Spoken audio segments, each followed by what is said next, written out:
Hello there and a warm welcome to you. I'm trusting that you're having a good day and so far you're cool, you're beautiful, you're awesome.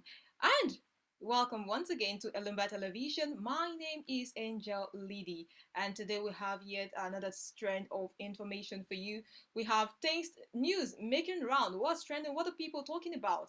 Those are the information that we have for you and for your listening pleasure. And today basically we're looking at the WTO tussle that's been on for over a month, and you did know that Ngozi Okonjo-Iweala emerged the winner, but the United States would not succumb to her being the leader. Now, there are speculations that Biden being the new president-elect, there is hope for Nigerian candidate. However, news broke that South Korea has withdrawn their own candidates. What's the details? We'll tell you in a moment. Stay right here. Do not forget that you can subscribe to our YouTube channel for details of information that we bring you subsequently, and also follow our Instagram handle, like our Facebook page for more. Now the details of the story on WTO battle that's been on. WTO-DG calls clear for Okonjo-Iweala as South Korea withdraws candidate. Candidate Yoo Myung-hee from the race for World Trade Organization WTO DG. Washington Trade Daily has reported. Myung-hee is South Korea's trade minister and its candidate for the top job at the WTO following the resignation of Roberto Azevedo. Nigeria's candidate in the WTO race, Dr. Ngozi Okonjo-Iweala, had secured a popular vote by a wide margin on October 28, but was not named DG because the United States opposed her candidacy. The two women are the last candidates standing, and the eventual winner will set a record as being the first woman to lead the WTO. However, there are speculations that US might change its stance following Donald Trump's failure to get re-elected as president. Washington Trade Daily quoted sources as saying South Korea has notified the US on its decision and is expected to make it public in the coming days. Washington refused to accept the recommendation made by the selection panel chaired by General Counsel Chair Ambassador David Walker that Mrs. Okonjo-Iweala is the candidate most likely of the two to attract consensus because she clearly carried the largest support by members in the final round and clearly enjoyed broad support from members from all levels of development and from all geographic regions. Process. You from Korea failed to receive enough support from members of all levels of development. The developing and least developing countries, as well as geographically in comparison to the largest support received by Ms. Okonjo-Iweala, the report read. The November 8th General Council meeting scheduled to consider the appointment of the next DG was also postponed. So, if South Korea has withdrawn the candidate, that leaves Okonjo-Iweala as the only candidate. Of course, if you have just one candidate for a race, there is no rival, there is no fight at all. So we see her walking through that door. Well, as the news unfolds, we'll bring you details in our subsequent broadcast. So now let's head over to the headlines of today's paper. Remember, you can read the stories of an Elumba site at www.elumba.com. That's the Elumba news site for you to get details of the stories we'll give you and more. And on the headlines, we have court jails all thief in Port Harcourt. Makindele's foundation of 1.5 billion naira Bodija Premium Estate. Just in 30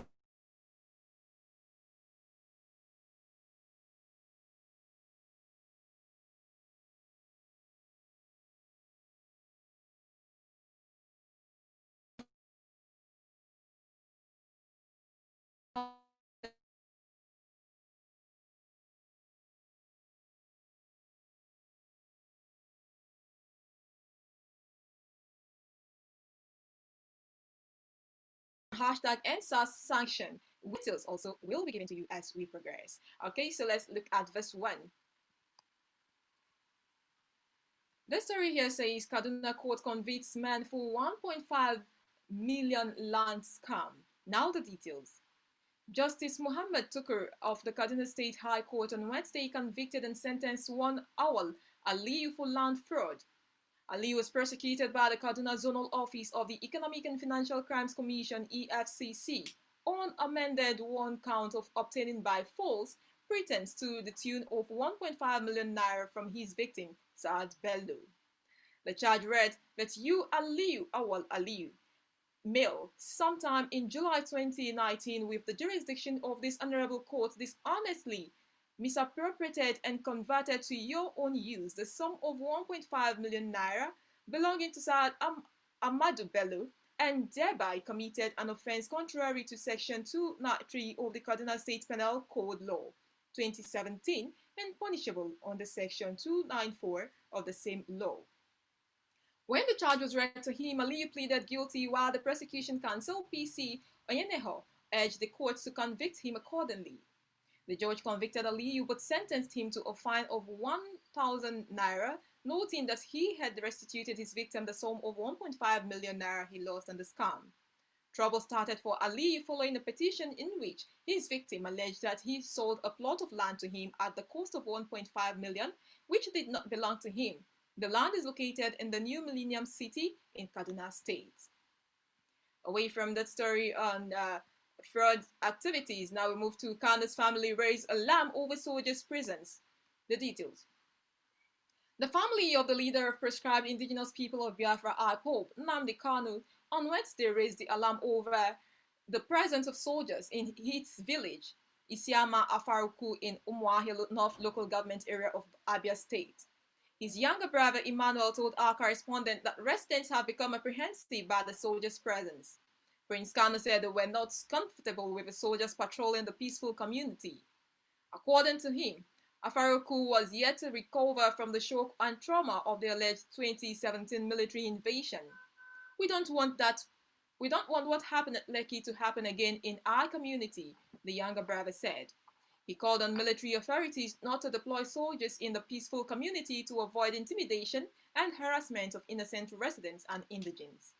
But an officer at the 14th Brigade headquarters, who did not want to be named, dismissed Prince's claim, saying the soldiers were carrying out their legitimate duties. The source urged members of the community and public to go about their lawful businesses, assuring them of their safety.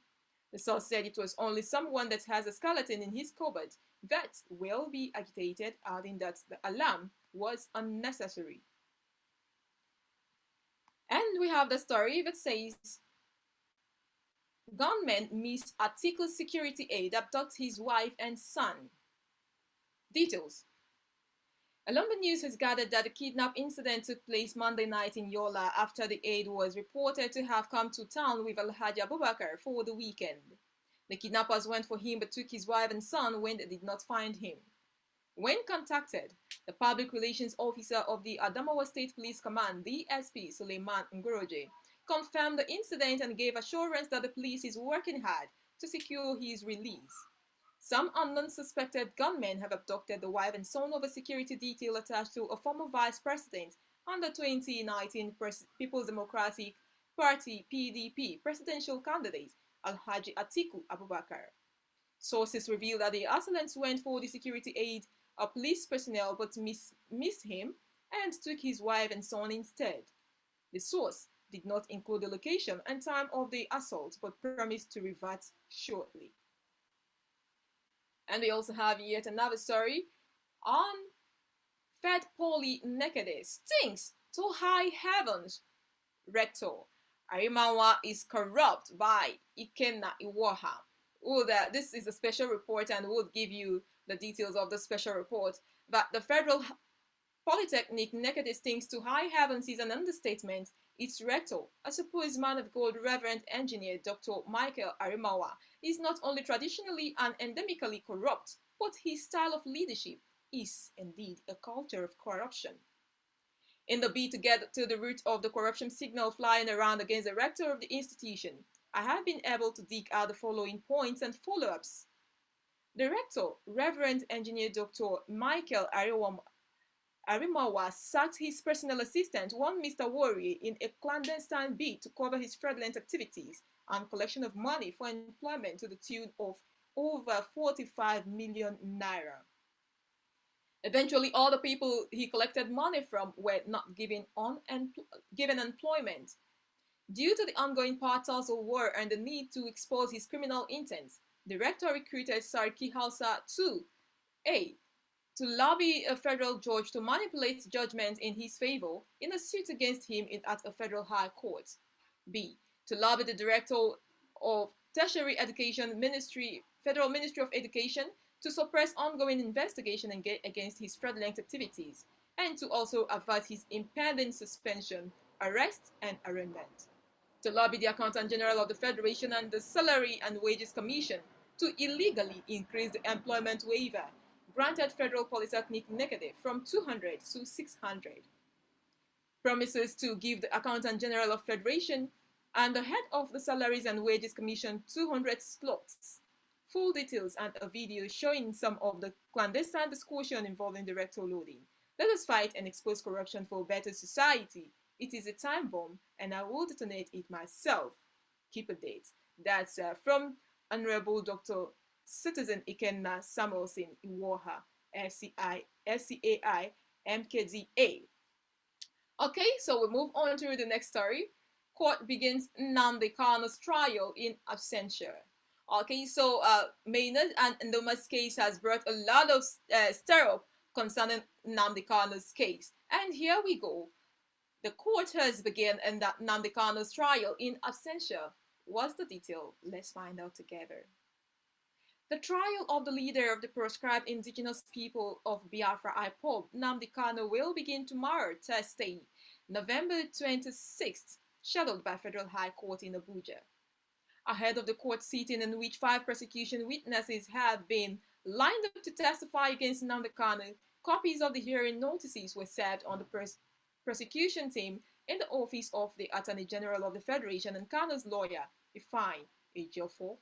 Recall that Justice Binta Nyako had since March 28, 2019 revoked the bail granted the IPOB leader, ordered his arrest, and directed that his trial and charges of the treasonable felony would proceed in his absence, but the court had not had any sitting on the case since then.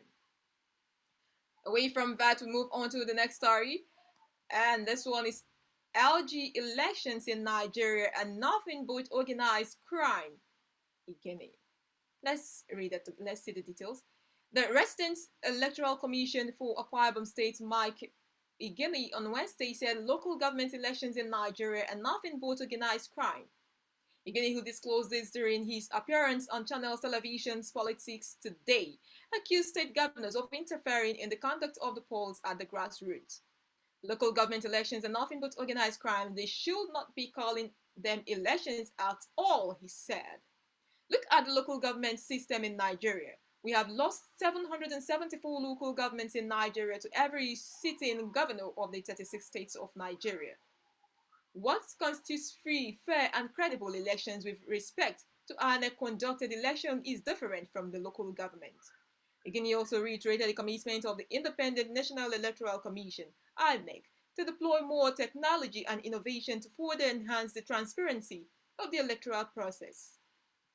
According to him, the use of its public viewing portal during the governorship election in Edo and Ondo states eradicated possible electoral fraud, as Nigerians saw the result of each polling unit online almost immediately after casting their ballots.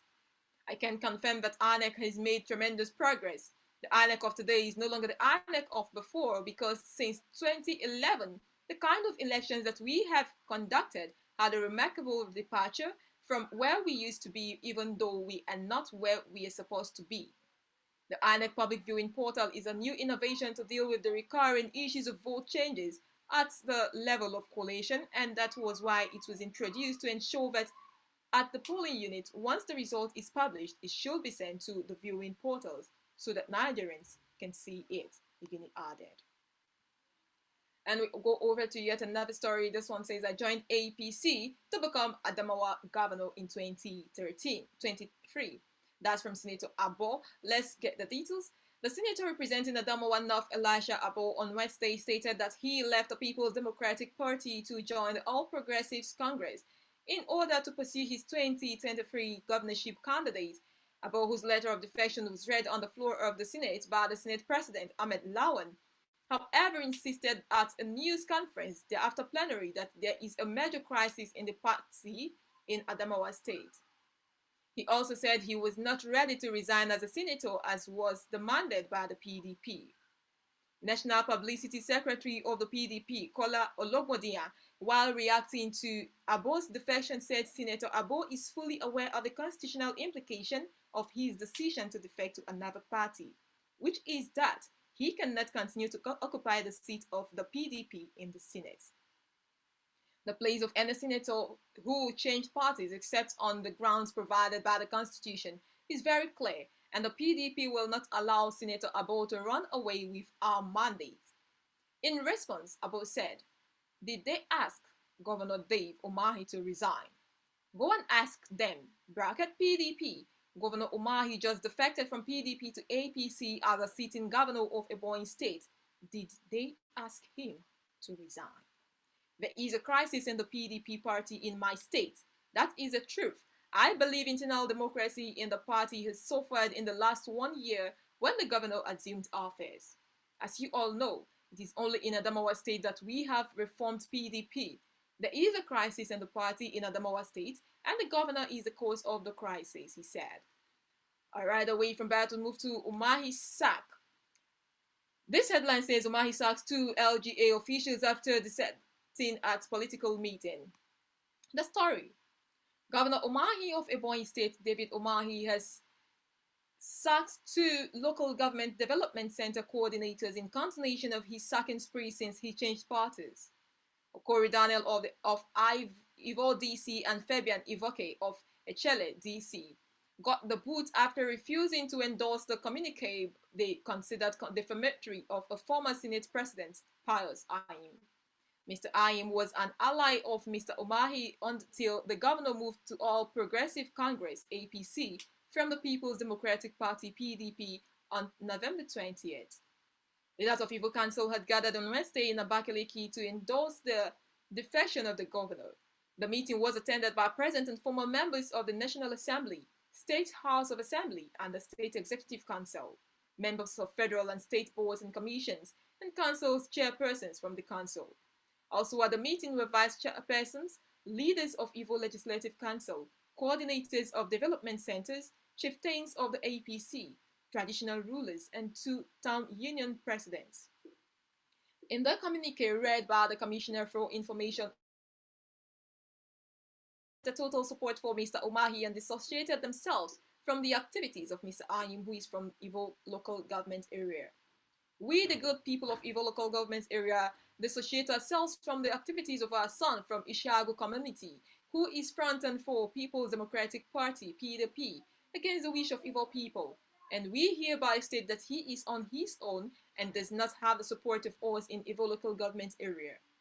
That despite having him as Senate President for about 3 years and Secretary to the Government of the Federation for 4 years, no form of infrastructure or human empowerment was attracted to any part of Ivo local government area, let alone Southeast, except crises and killings of innocent people. Our people were impoverished.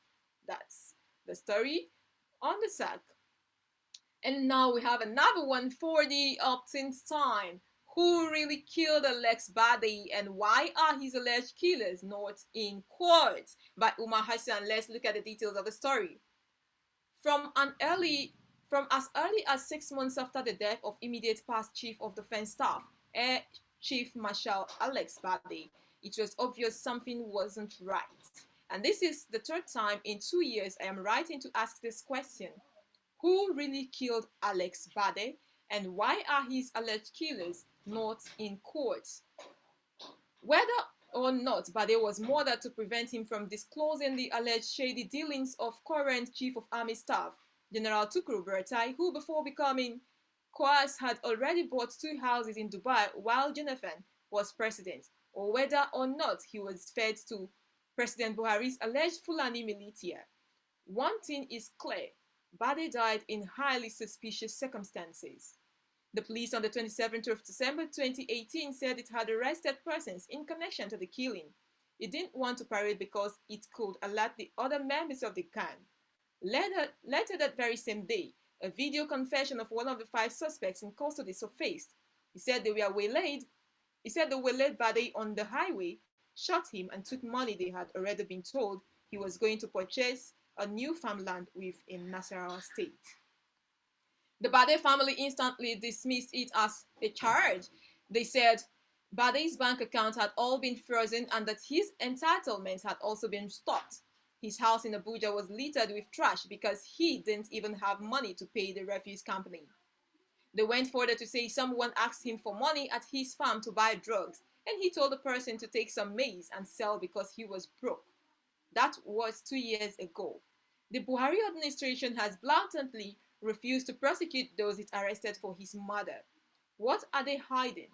A day after my first article asking questions was published, another 14 persons were paraded by the military as having been arrested in a joint operation with the DSS. They had placed an ongoing investigation sign on the case to buy time, but what is really complicated about a case where a suspect voluntarily confessed to killing the victim with a blow-by-blow account of the roles other named accomplices played? Except, of course, they want the matter forgotten over time. The noise made a while ago about prosecuting his security details and how obtaining their statement wasn't easy was a shabby attempt at evading the real issue. The self-confessed killers in custody. We were told when Bade was killed that a friend riding with him was taken away by the killers and that he was released only after a ransom was paid. The suspect that spoke never admitted to doing that with his gang until date. That friend hasn't been identified by anyone. The Buhari administration has a history of protecting allies it has sacrificed. Notably, Lawal Dara, the president's townsman and former DSS boss who was made a scapegoat for the invasion of the National Assembly by the DSS after foreign countries besieged the villa with calls and visits by their ambassadors to inquire if all was well. Dara had blocked the entrances to the house for former Senate President Bukola Saraki and his deputy Sinto Ike Ekweremadu just weeks earlier, so the presidency couldn't claim to be unaware of his excesses. Dara was not prosecuted and is rumored as at this time to have moved overseas. Then, there is also the case of the First Lady Aisha Buhari's former aide-de-camp, ASP Sani Baba Ina, who was arrested for fraudulently obtaining 2.5 billion naira from undisclosed persons in her name. Most people said the money was hers and that he may have been punished for getting too greedy. That much was corroborated by Baba Ina's family. When they met with frontline activist David Deji Adeyanju, they said Baba Ina's greed got him into trouble and that they know he even bought a house for one of her daughters in Abuja. It's been over 2 years now and nobody from the presidency or the police has told us why Baba Ina wasn't charged to court. There he will state his version of events and they don't want that. The fact that a bunch of miscreants are being shielded from prosecution despite having confessed to killing an immediate past chief of defense staff, all but says the very powers that be are involved. As a former military man himself, Buhari ordinarily wouldn't risk the stigma amongst the military community, past and present, refusing to prosecute confessed killers of a former chief of defense staff called occasion. Except, of course, he knows more about the Bade killing than his people had been made to tell us. For the third time in 2 years, who really killed Alex Bade and why are his alleged killers not in court? Okay, from that story we go over to court jails oil thief in Port Harcourt. Justice E.A. Obile of the Federal High Court sitting in Port Harcourt, Rivers State on Tuesday, November 24, 2020, convicted and sentenced Chikezie Nwebo to 1 year imprisonment for illegal dealing in petroleum products. The offense ran contrary to Section 1, subsection 17 of the Miscellaneous Offenses Act Cap M17 of the revised edition, laws of the Federation of Nigeria, and punishable under Section 1, subsection 7 of the same act. Nwebo was arraigned by the Port Harcourt Zonal Office of Economic and Financial Crimes Commission EFCC on November 24, 2020, on one count charge bordering on illegal dealing in petroleum products.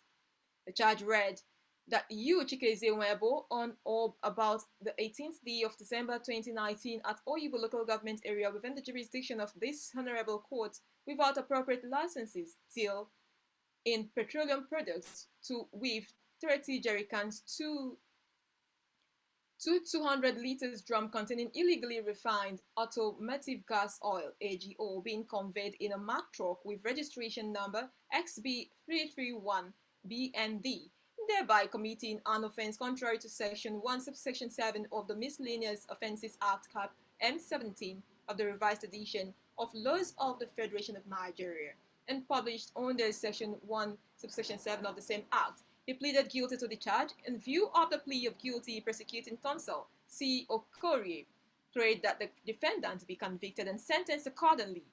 Counsel to the defendant, Emeka Ilaya, did not oppose the prayer of the prosecution. Justice Obele convicted and sentenced Nwebo to 1 year imprisonment with an option of fine of 150,000 naira. He also ordered that the 30 jerrycans, 200 liters of AGO be forfeited to the federal government of Nigeria and destroyed under the supervision of the Chief Deputy Registrar of the court. He further ordered that the truck confiscated from the convict be released to the owner. And now the story on Makinde Lane Foundation of 1.5 billion naira Bodija Premium Estate. Oyo State Governor Engineer Seyi Makinde on Wednesday laid the foundation stone of the 1.5 billion naira Bodija Premium Estate, saying that the estate is ready to partner genuine investors to reduce the housing deficit in the state. The governor performed the foundation laying ceremony at Oba Akinyele Street, Bodija Estate, Ibadan, saying that one of the benefits of the project is that there will be an upsurge in the internally generated revenue of the state on land premium through statutory charges and improved taxes. A statement by Mr. Taiwo Adisa, Chief Press Secretary to the governor, indicated that Governor Makinde, who was represented by the Secretary to the State Government, Mrs. Olubamiwa Adeosun, stated that the project is situated on premium land spanning 12,209.45 square meters.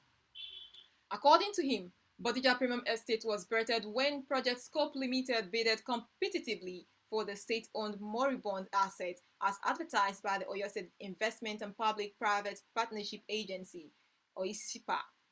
This is yet again one of the clear evidences of a transparent political will backed by this administration to encourage and attract investment into Oyo State. This investment is valued at 1.5 billion naira. He explained that the Bodija Premium Estate will comprise 45 housing units consisting of 6 units of 2-bedroom flats in 4 blocks, 12 units of 3-bedroom flats in 4 blocks, 15 units of 3-bedroom terrace houses, and 12 units of 4-bedroom semi-detached duplexes. Other features of the estate are to include clubhouse, gym, swimming pool, children's play area, quality infrastructure drains, roads, security house, access control and alternative power supply, water, sanitation and waste disposal systems. We will continue to ensure that our processes are transparent and fast in a bid to make Oyo State the preferred investment destination in Nigeria, the governor added. He said the project will be completed within 18 to 12 months, noting that indigenous artisans and building material suppliers within the state will be engaged by the company. Earlier, the Chairman Housing Corporation of Oyo State, Barrister Bayo Lawal, hinted that when the project is fully developed in 18 months, it will be another day for the state to celebrate. This particular project is unique in all ramifications, as it is meant to provide for high-end users within Bodija Estate. It is not going to be a massive project, it is for high-end users, and that is why, when we decide to go on partnership, we sourced for those who have the capacity to bring about a kind of project that we envision within the Bodija Estate. We have 45 housing units to be developed by Project Scope, and I understand that they will do this within the timeline specified because the major constraint that developers of their kind often face is that of funding.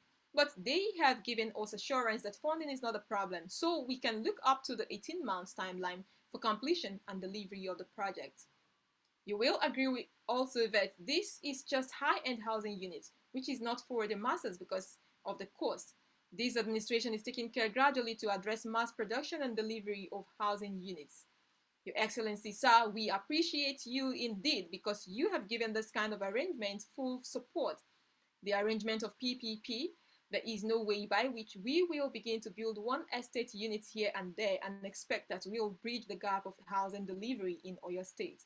But this kind of arrangements have provided a big opportunity for people of Oyo State to access housing units in large numbers. In his response, the managing director of Project Scope Company, Alhaji Omodele Rufai, said that the company will build a high-quality projects, premium luxury, and the best of the best. He said that the project is targeted as growing upwardly mobile demographic, which, according to him, will rejuvenate Bodija generally and add value to the Oyo State government.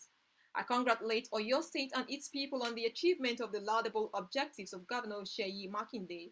We are bringing in nothing less than ₦1 billion investment into Oyo State, with the added value of having direct cash inflow into the economy. We are using local suppliers, local artisans. We are buying materials locally. We are paying taxes for the people working here. So, it is a double value-sided arrangement. Having said this, we encourage everyone here to spread the work that we are doing here. And over to Maina's son made contrary statement to EFCC court witness.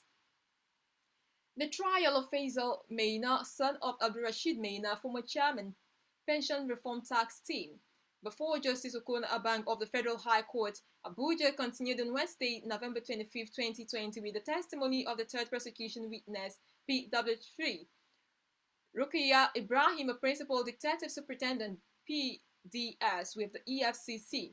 Faisal Maina is being prosecuted by the Economic and Financial Crimes Commission, EFCC, on a 3-count charge of money laundering and false declaration of assets.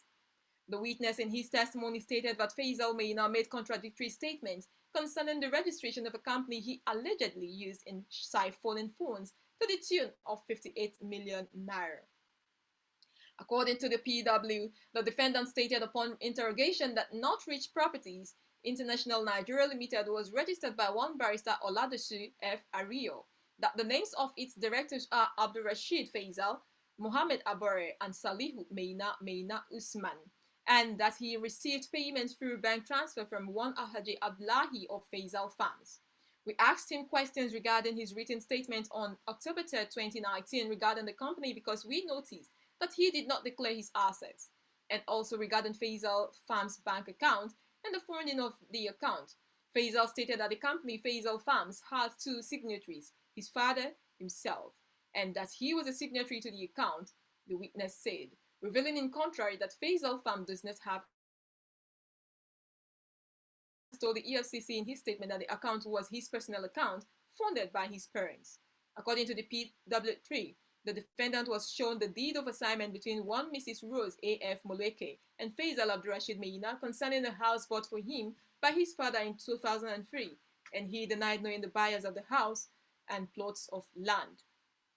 When he filed the asset declaration form, there is a space for immovable assets in and or outside Nigeria, and he declared only one house as a gift from his father, but he did not declare the house that I just read out from his statement of October 1st, 2019. And there is also a part in the asset declaration form, Part K, where he is supposed to mention if there are properties where he has interest as a beneficiary, trustee, or being filled on his behalf.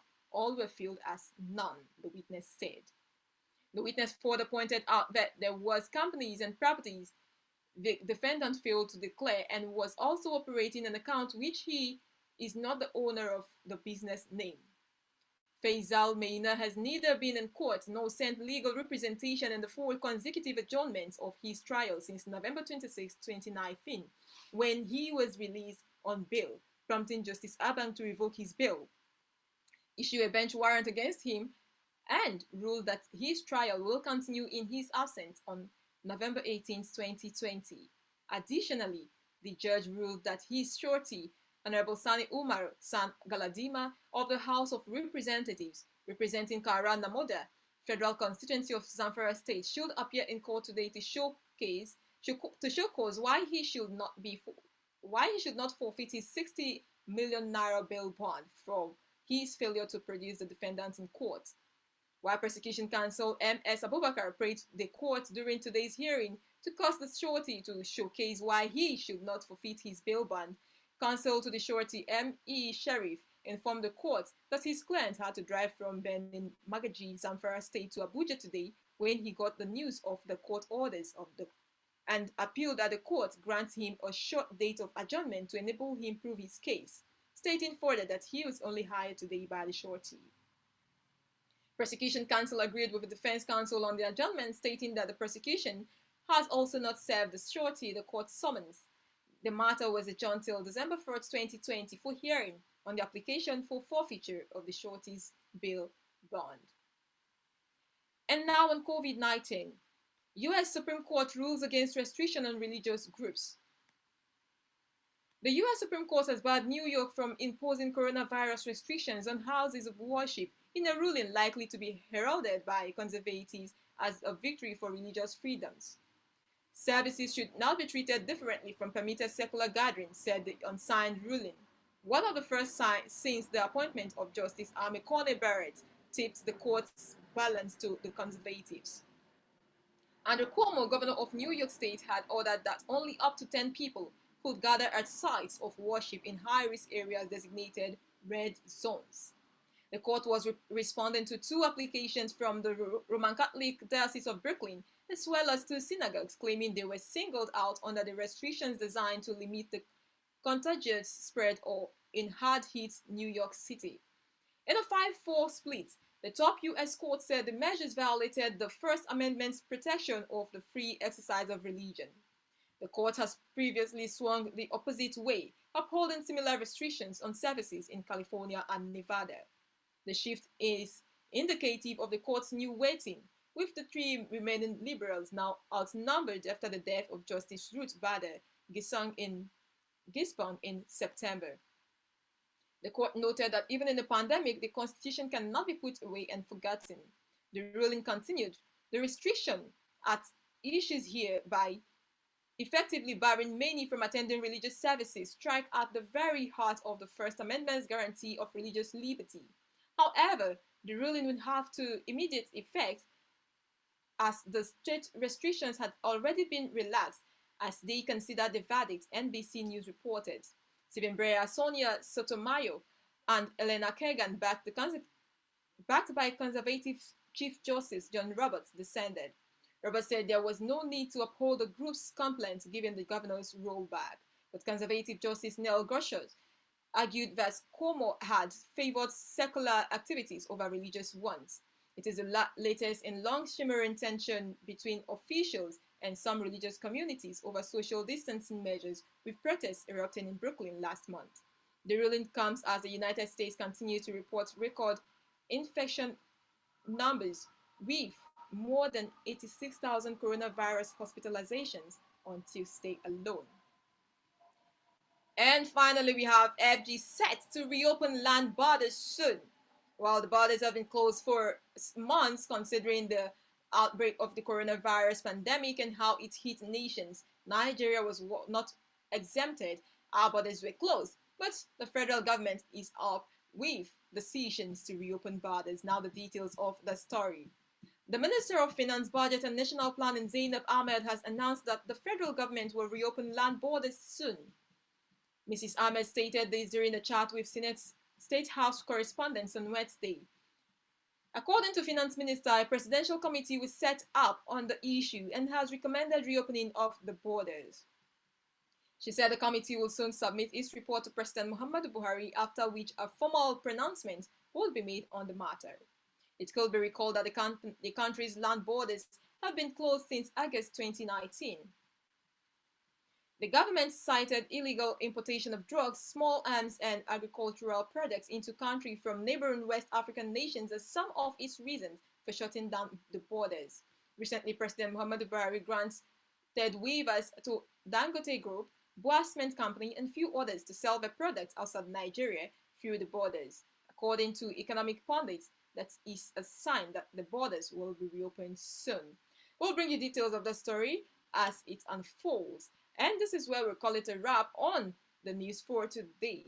Till we come your way again, stay safe. Remember to hit the subscribe button on our YouTube channel and also like our Facebook page, follow us on Instagram. And just in case you want to get more details, more stories, visit the site www.elumba.com. That's where you have a special report and news. We'll have a politics section and analysis as well. Until we come your way again, stay safe. My name is Angel Liddy. Bye now.